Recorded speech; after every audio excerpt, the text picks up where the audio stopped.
Hello, friends, and welcome back to Stories About Entitled People. As someone who always orders extra sauce and never gets enough, I would have left a fat tip and called back to thank you, OP. But before we begin, best way to support our channel is to leave comments, like, and subscribe with the turned on bell so you don't miss the new video every single day. Here we go. How not to order extra sauce on your pizza. This adventure involves a 16-inch dough, a crapload of pizza sauce, way younger me, and an angry Midwestern lady. I was working a closing shift alone at a pizza shop, minus the drivers on delivery, and I wouldn't say that I really had developed the same sense of urgency I have as an adult now to maintain employment. Granted, I didn't get fired for this. Lady comes in, orders a regular 14-inch cheese pizza with extra sauce to go. At the little family-owned shop I worked for, the main item, extra sauce, operationally meant that we used a larger ladle to scoop and apply the sauce, but I'd come to find out this proportion was not sufficient for this lady. Disclaimer: given that I am undeniably a POS at that stage of my life, human error is a possibility, but I put GD extra sauce on the first pizza. I damn sure did on the second one, too. After making her first pizza, I hand it over and she opens the box to inspect it at the counter. I see that she's not happy with it. Fluently in rude American, she says, "Honey, I know you work at a pizza place, so this is probably hard for you to understand, but I ordered extra sauce on this pizza." She doesn't leave me much room to speak and tells me I need to remake her pizza with extra sauce this time and have it delivered to her place. I'm 100% salty, but I decide to take her address and arrange a comped pizza. As soon as she left, I got to work on my masterpiece. Now, the lady ordered a 14-inch pizza, but I instead opted for a 16-inch dough over a 14-inch screen, allocating the excess dough to the crust for reinforcement. Next, I open a new can of pizza sauce and I pour it directly into the dough mountain I just made. It's an effing pond at this point. For emphasis, as I lift this pizza puddle off the sauce station, the pizza's noticeably heavy AF, and I have to walk slowly to avoid swishing the effing sauce everywhere. I would guess it weighed about 4 pounds, and the sauce was 3 to 4 inches or so thick. Edit: my estimate of 3 to 4 inches is way off, as pointed out by some smart folks. I used a single number 10 size can, which was 6 pounds of pizza sauce on her pie and far less than 3 inches in height. Undoubtedly, it was a threatening and alarming amount of pizza sauce involved. I put some cheese on top, and I have to run it through our oven about 3 times to even get it to cook. It finally cooks, and I pack it up, but I can't cut it because obviously sauce will effing run everywhere. I did incorrectly assume that anyone handling this pizza would be able to make that judgment as well. In hindsight, I had the benefit of being there when the sauce was literally dumped on it. So maybe leaving a note advising the customer not to cut the pizza would have been more holy or whatever. I hand the soup to the driver. He doesn't think the crap is funny and has to hold it in his lap the whole time to keep it from spilling. 15 minutes later or so after delivery, I get a call. It's the angry Midwestern lady, and she's really mad this time.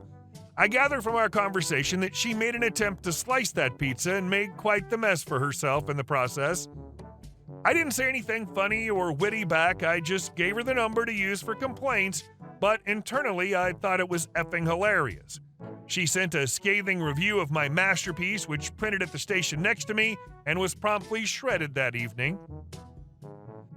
I've seen a similar story, but with green onions. They actually kneaded them into the dough. The dude called back nearly in tears, thanking them for their perfect pizza. And our second story. I should go to the principal if I don't like your late policy? Sure thing. Over a decade ago, I was in my half-credit required civics course in high school. It went over the essentials of how my country's and province's government works, what the various ministers' roles were, and other things like that. The teacher of this class was a woman who started the semester very aggressive with all of the students. Our first class was entirely her lecturing about the rules of her classroom. Namely, once the bell rings, the class starts and she locks the door. If you're late, you're not going to her class that day. If you miss class without a sick note, she won't help you catch up on what you missed, including not giving handouts or what the text readings were for the day. She's an adult and we were teenagers, so we'll respect her. If we don't like it, we can go to the principal. She enforced all of these to the letter, even more so if you had the misfortune of having had a sibling go through her class before that she didn't like, just as I did. But I made sure to try and stay on her, if not good, at least non-antagonistic side. I lived in the country outside of the town where the school was, and my bus was notorious for only letting you get your morning class on time by the skin of your teeth. And you could forget being on time if you had to go to your locker for books or drop off winter gear. So I drove to school every morning in a truck that was older than I, ran on hope and desperation, and had a hole where the radio used to be a decade ago that would occasionally spark at you if the road was too bumpy. This way, I was always not only on time for her class, but early. I sat in the front, paid as much attention as I could, wrote notes, answered questions, did great on her quizzes.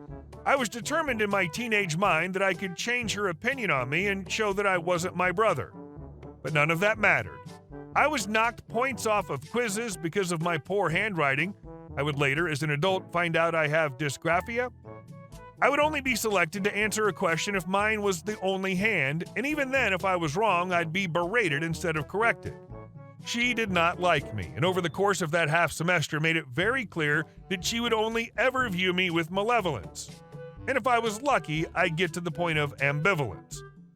Come to the end of the course, we just had to write in a class-written exam. Lo and behold, this was also the day that my hope and desperation gave out.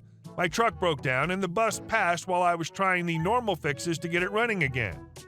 I was lucky that my brother had some of his business to take care of in town that morning, so he gave me a ride in, but I still got to class a couple minutes after the bell. So I knocked. In my pure and innocent mind, I thought that my perfect attendance and obvious willingness to learn the material of the class would be worth something.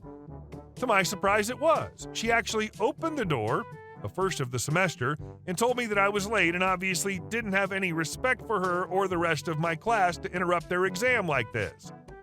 I didn't like that, so I followed her word and went to the principal about it. Turns out most people did not follow that last rule of hers and instead would take the period as free, and when they got called into the office the next day for skipping class, would be given a free pass because of the secretary's general opinion of this particular teacher. But I was one of the first to actually come and complain about being locked out. Even better, I was coming to complain that she was refusing to allow me to write my final exam for the class. The office secretary told me to just wait there for a minute and went to talk to the principal. She came back with a look of schadenfreude joy on her face and with the largest Cheshire smile, picked up her phone and dialed to the PA in the teacher's room.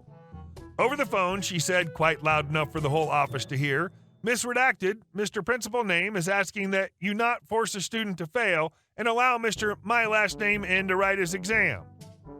With that, I marched back to class, at this point only having about half the period left to write the exam. She let me into the room with a glare that would make a more godly man think he was seeing the face of a demonic possession. Not only had I subverted her rules, but I had also gotten her called out about it on loudspeaker in front of the whole class and made her lose face in front of those teenagers she demanded so much respect from. I wrote and finished the exam, handing it in with little time to spare at the end of the period, and ended up passing the class with what I think was a much poorer grade than I deserved. I followed up with my cousin who took her class a few years later, and apparently her policy of locking students out of class for being late was gone by the time she took the class. I don't know if it was because of me, but I like to think it was.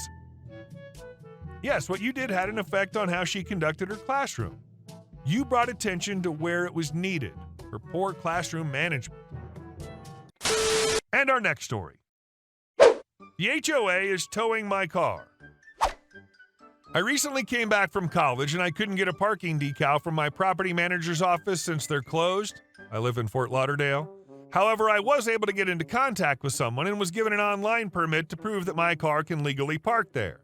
This is an official permit that I paid for, doesn't expire until July 1st. However, my car gets towed every 2 a.m. and I have to pay the driver $60 every morning despite showing him my decal.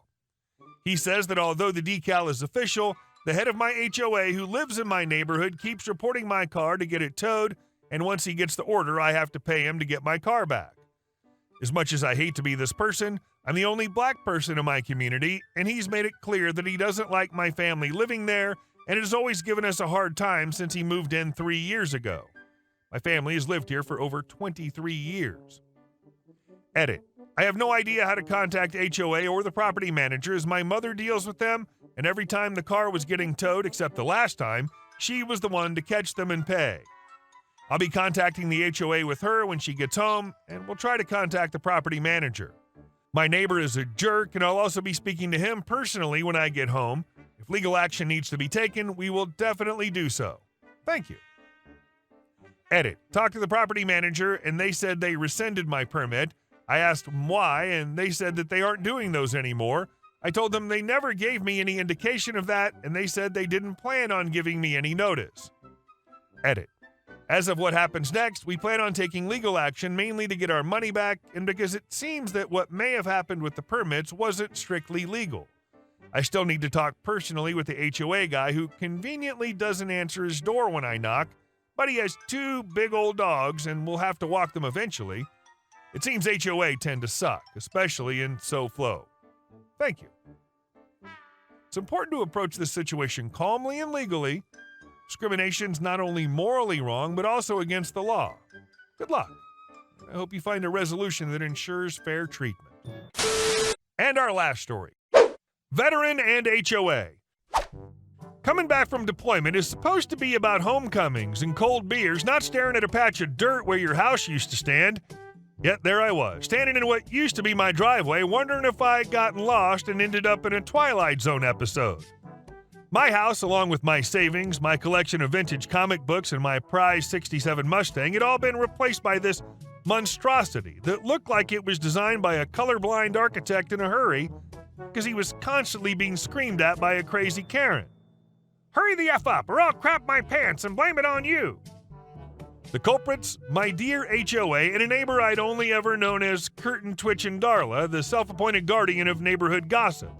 Apparently, they decided my humble abode was an eyesore while I was away defending our country. The HOA claimed I owed them dues for the time I was dodging more serious things than their notices, and Darla, bless her heart, had been telling anyone who'd listened that I'd met an untimely end overseas. I wasn't just going to roll over. I hired a lawyer with a sense of humor as twisted as mine and took the whole circus to court. The judge must have had a field day with our case because he awarded me a sum from the HOA that had them digging behind their couch cushions for change. And Darla, she had to fork over $100,000, which I'm pretty sure put a significant dent in her curtain twitching fund. The aftermath was better than a soap opera finale. The HOA crumbled faster than a cookie in a toddler fist, and Darla, she had to sell the house and move somewhere else. Moral of the story? I'm now living in a place without an HOA. Hey guys, thank you all for watching the video. I'll see you in the next one.